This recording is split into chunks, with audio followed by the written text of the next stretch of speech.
Hello, welcome back to Exeter and Lara.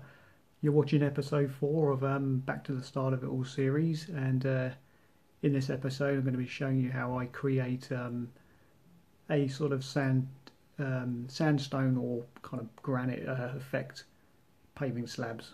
Typically that is something that you'd see either in someone's back garden or inside a station building where you've got a nice sort of polished marble floor. Now I'm using Slater's plasticard, and this is the slab version that you get of the embossed cards, and it was actually originally in what they call grey, but looks more like a buff colour to me.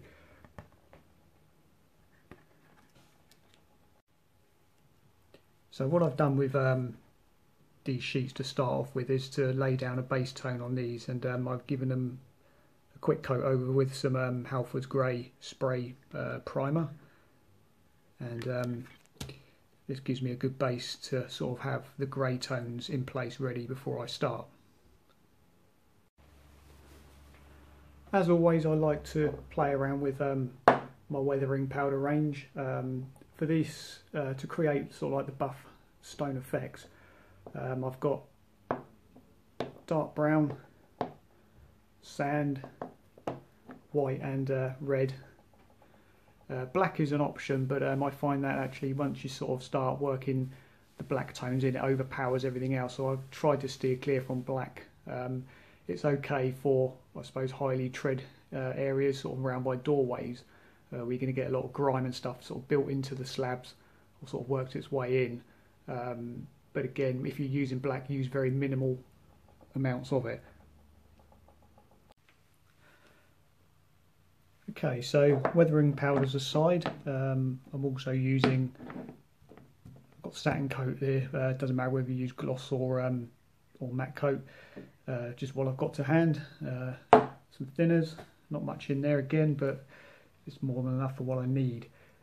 And what I've done is I've also mixed up a little pot of varnish with mainly white weathering powders, with a bit of mixture of a few sprinkles of other shades just to tone it down so it's not quite white, and just diluted that down so it's nice and runny.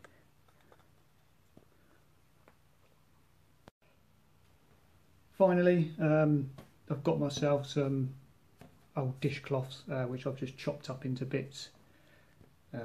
Just grab yourself half a dozen of those, they're pretty useful. Okay, so the first thing I'm going to do is use the diluted mix and give all this a good coverage.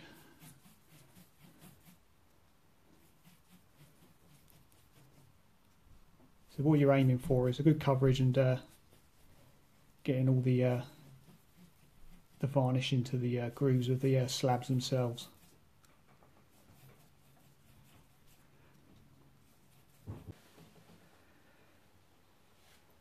Okay, so that's now applied. What I'm going to do is just give that probably a couple of minutes just to begin to go sticky a little bit.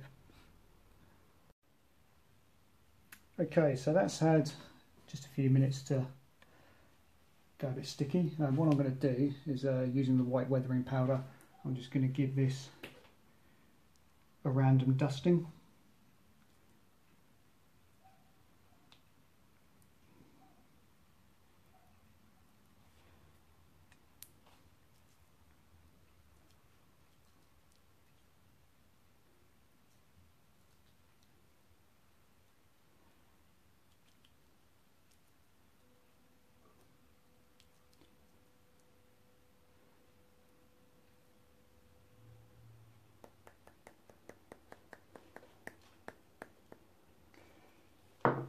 With that, just to give that a bang, just to remove those lumps off of there.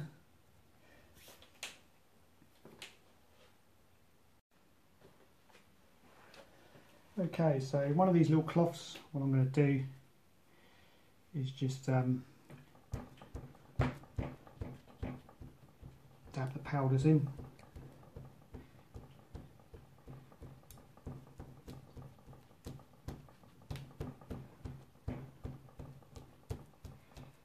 want to try and aim for something a little bit random, so it's not essential to dab every piece of it in, and always good to leave some areas of the grey exposed as well.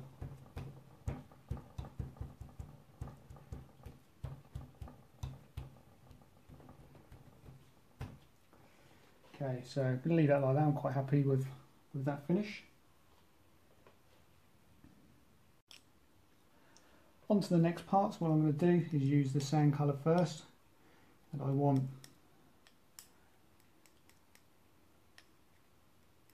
a reasonable coverage of this, not as heavy as the white that I've just put on. I'm going to set out that for sort of random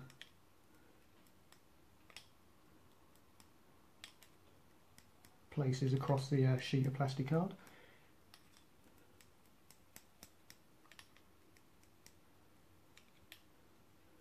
Now I've been tempted to use black on some of these, and what I find with the black is you need, a couple of grains really, and it really spreads itself out.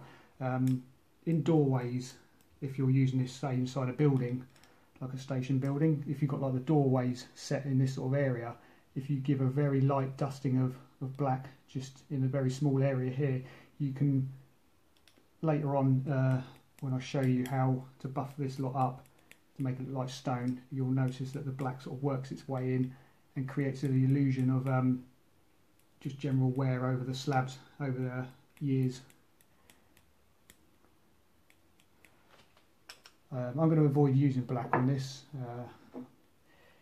for that reason, that if you overdo it, it can potentially ruin it. So a little bit of dark brown.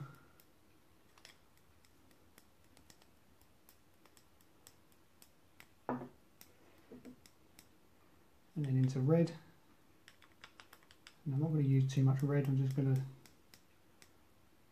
very lightly do a few random areas of red.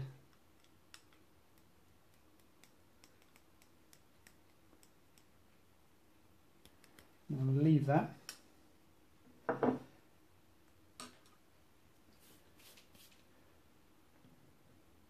Just to dry in a little bit more. Just remove any great big lumps of powder. I'm going to give that a couple of minutes just to soak into the varnish underneath again.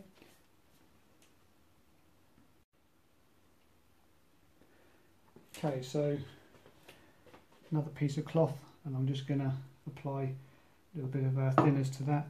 And what I'm going to do, again, just using a dabbing motion, is just to work those powders in.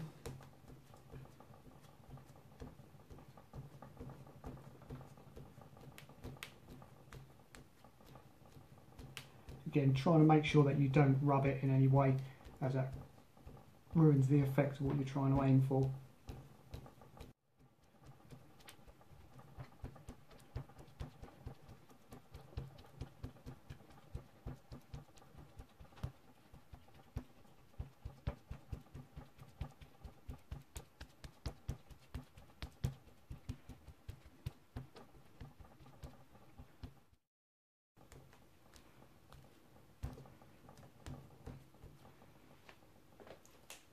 Okay, so what I'm going to do now is just leave that to dry for about 5 minutes or so. I want it at the point where it's almost dry but still workable.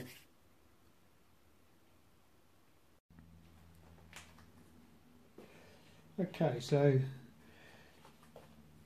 it's at the point now where it's workable, so what I'm going to do is get the cloth. This is completely dry, there's nothing on it, and I'm just going to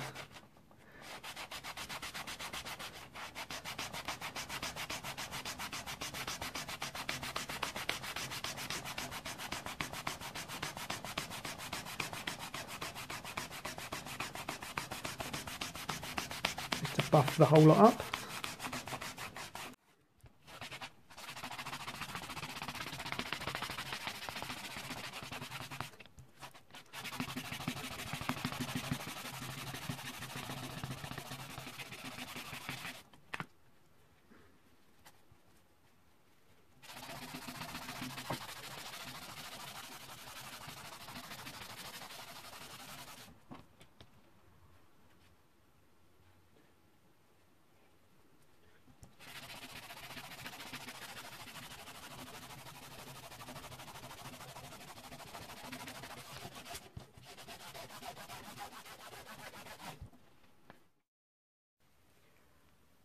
Okay, so I've just worked a few other shades into it, just to give you an example of what can be achieved. So this one's more kind of in the way of the sandstone colour. This one I made earlier on with just the difference of the black added into it. Again, as I say, just make sure that you use as minimal black as you possibly can. The idea of it now with this one that I've been working on is just to keep buffing away at it. You could spend probably about 10 minutes buffing it, just to sort of bring the tones and textures out from all the weathering powders that you put in there. Also as well, it adds a sheen to it as well as you're buffing it, which is perfect if you're kind of trying to model something of a marble floor. You've got the sheen there already, and as this dries, all the powders will just soak anyway into the varnish that we put on at the beginning. If you want a matte finish, then spray over the card once it's completely dry with matte varnish, or you can enhance the gloss finish by obviously using gloss varnish.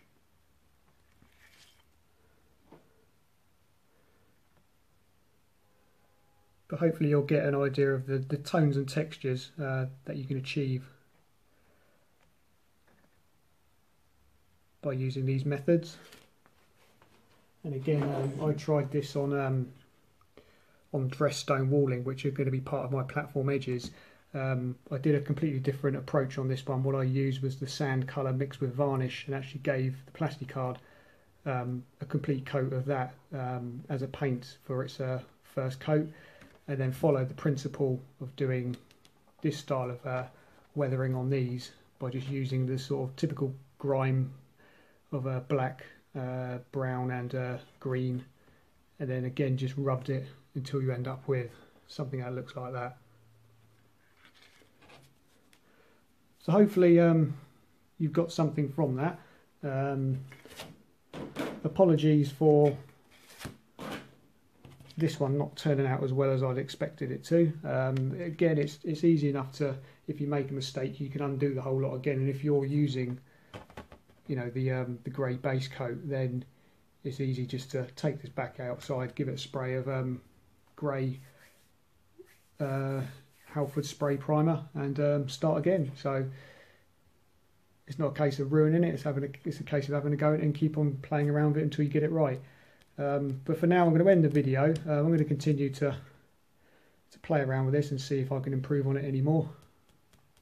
So let me know your thoughts. Let me know what you think. If you've got any other ideas, solutions, let me know. Drop them down in the comment section, and I shall be back again soon with another video.